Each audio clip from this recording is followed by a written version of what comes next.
আমরা কালকে যোগাযোগ মাধ্যমে দেখতে পেয়েছি আওয়ামী লীগ নামধারী মশাল মিছিল করেছে। নকলার মাটিতে যদি এই ধরনের মশাল মিছিল করার কেউ দৃশ্যতা দেখায়, আমরা শান্ত আছি, শান্ত মতো ঘুমিয়ে আছি।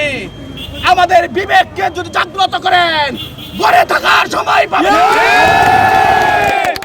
শান্ত আছি, শান্ত থাকতে দিন। আওয়ামী লীগের ভাইদের বলছি, যারা চিপায় চাপায় বসে ষড়যন্ত্র নিয়ে ভাবছেন, এক্ষুনি এই ষড়যন্ত্র ভুলে যান। নকলার মাটিতে কোন ধরনের বিশৃঙ্খলা আমরা করতে দিব না।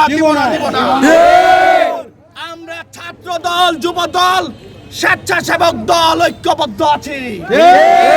কোন ষড়যন্ত্রের বিরুদ্ধে ঐক্যবদ্ধ হয়ে দৃঢ় হাতে প্রতিরোধ গড়ে তুলব।